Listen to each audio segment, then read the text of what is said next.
Olá, seja bem-vindo a mais um vídeo do canal. Bem, no vídeo de hoje eu vou falar sobre as primeiras impressões que eu tive com a leitura do livro que estou lendo. Qual é esse livro? Hiperfoco. Vou colocar aqui ou aqui a imagem dele aí. Pois bem, o que fala o livro Hiperfoco?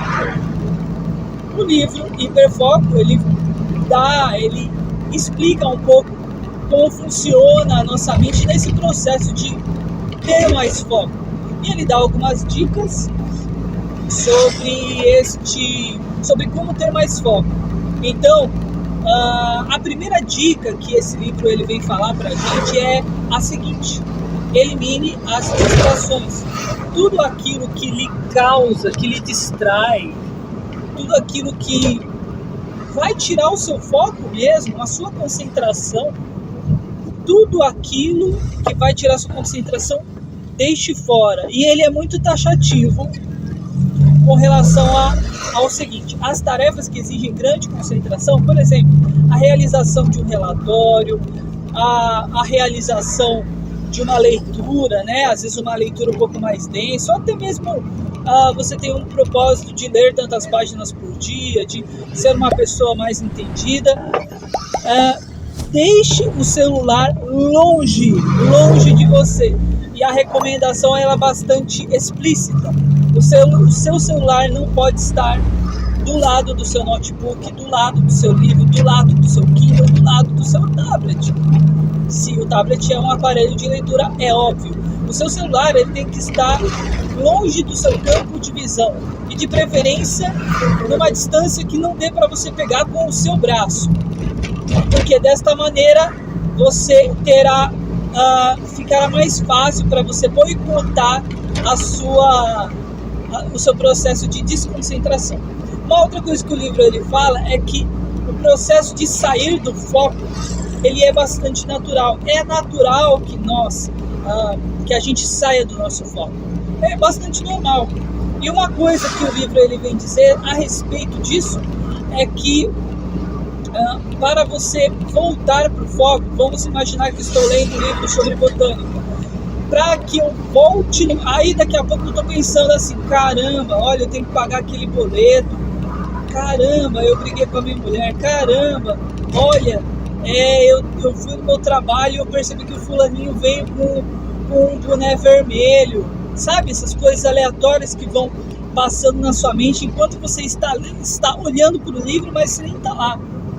E uma coisa que o livro ele fala pra gente tomar um pouco de cuidado, pra gente se ater, é o seguinte: metaconsciência. O que é metaconsciência? Metaconsciência seria o processo pelo qual você toma consciência, você toma ciência de que você está se desconcentrando. E aí, a partir desse momento, você volta o mais rápido possível ao modo de foco. Então, por exemplo, na metaconsciência é como se fosse algo assim. Eu estou lendo assim: a flor é vermelha, ela estava inserida entre pastos verdes e ao fundo nós víamos uma montanha em que ela sinalizava um clima austero e frio.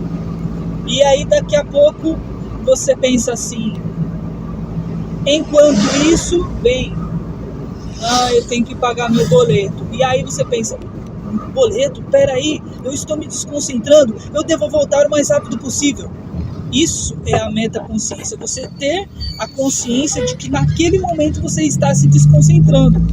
E segundo esse livro, a partir do momento que você entra, você executa a metaconsciência, você vai ter menos momentos de desconcentração. Então, outra coisa que é bastante importante, que o livro fala, uma dica muito importante, é o seguinte: é sobre a transição de atividades. Então vamos imaginar que eu estou para mudar de uma atividade para outra. Vamos imaginar que eu estou assistindo um vídeo do YouTube que fala sobre esqui. Fala sobre esqui o vídeo. né? E aí eu tô lá assistindo o vídeo do YouTube e tal, e daqui a pouco quando eu vejo o vídeo eu penso, cara, eu tenho que estudar. Eu tenho que estudar aqui o meu livro de arquitetura, vamos imaginar que seja um livro de arquitetura. E daí o que acontece? Aí o que eu faço? Eu desligo automaticamente esse vídeo e aí eu já pego meu livro de arquitetura e começo a ler. O que você vai começar a pensar nos primeiros momentos, enquanto você está ali com o livro de arquitetura? Você vai pensar no esqui. Cara, aquele vídeo do esqui e tal. Por quê?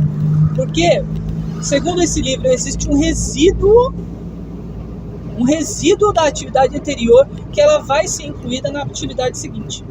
Então o livro ele recomenda, para que você não tenha esse estresse, você entre no modo foco, que você dê uma janela de tempo pequena, algo em torno de 10 minutos ou de 7 minutos, algo em torno disso, para que esse resíduo ele vá embora e você vá se preparando para realmente você começar o seu processo de leitura e iniciar essa outra atividade. Então, geralmente ele fala para você se acalmar, você ouvir uma música que vai já te deixar num estado de concentração melhor, né? Você procurar diminuir seus batimentos cardíacos para daí você começar essa atividade. Então essa é uma outra dica que o livro ele fala, né? Entre as atividades, não pule de uma para outra. Outra coisa que o conceito que esse livro ele vai trazer é sobre o espaço atencional. O que é o espaço atencional? O espaço atencional é como se fosse a nossa memória RAM. Fazendo uma analogia com o conceito de informática, a memória RAM é tudo aquilo que o computador ou PC consegue processar no presente momento. Então, o espaço atencional é a nossa memória RAM. É tudo aquilo que está sendo processado no presente momento. Tudo aquilo que está sendo processado. E nosso espaço atencional, ele é contemplado por dois tipos de atividades. Atividades que exigem maior concentração e atividades que exigem menos concentração. São as atividades que envolvem os hábitos. Então, geralmente, o nosso espaço atencional, ele é o campo onde o nosso foco estará concentrado. Ele é descrito no livro como um grande círculo. E se esse círculo ele está bem preenchido, nós temos um grande hiperfoco. Se nesse círculo existe muito, a quantidade de atividades ela extrapola o tamanho desse círculo, a gente tem uma sobrecarga de espaço atencional e isso aí acaba prejudicando o nosso processo de concentração. Então o ideal é que esse círculo esteja totalmente preenchido e aí isso seria o processo de hiperfoco. Pois bem, ele vem falar que dentro desse processo de concentração, se você realizar uma atividade que exija muita concentração, é importante que você não trabalhe junto com uma atividade que é uma atividade de hábito. Por exemplo, vou citar uma atividade que é de hábito. Qual é a atividade que é de hábito? Por exemplo, lavar uma louça. A gente consegue lavar uma louça enquanto assiste um vídeo, enquanto ouve um audiobook. Dirigir um carro, se formos já motoristas experientes, como o caso que eu estou fazendo, você consegue, enfim, dirigir o carro enquanto conversa com alguém. Você consegue dirigir o carro,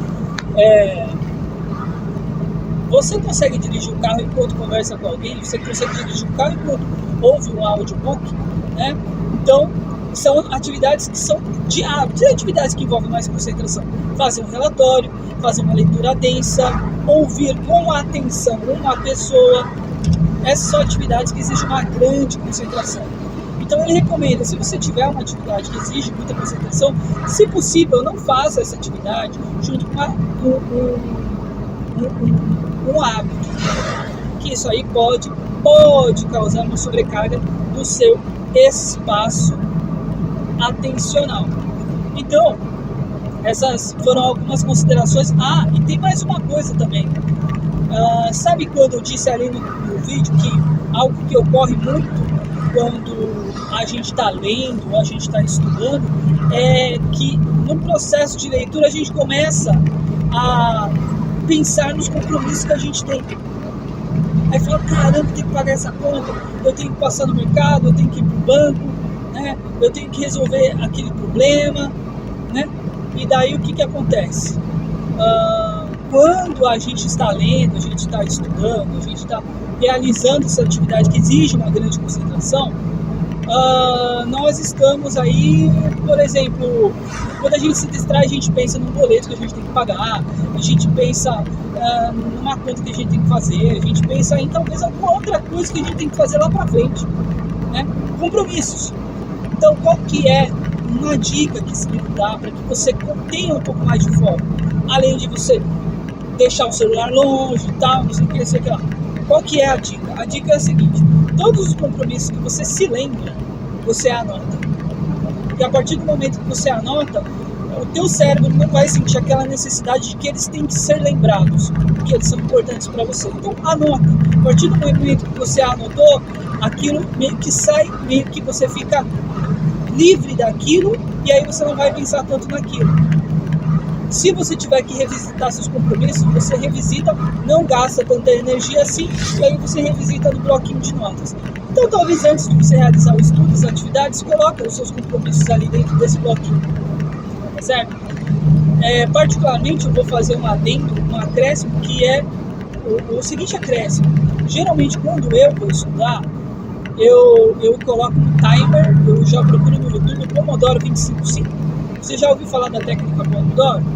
A técnica Pomodoro é a seguinte: ela é uma técnica que ela é usada muito em estudos, e Pomodoro significa tomate em italiano, né? Enfim, não cabe a mim explicar o porquê do surgimento da técnica, mas é o seguinte: é um timer.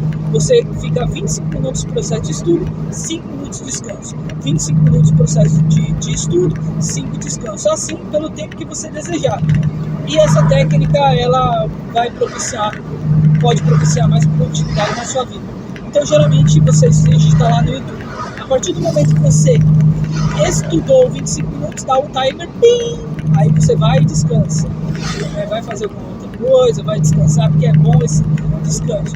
Depois, pim, mais 25 minutos, e assim a gente vai trabalhando em cima do nosso processo de concentração.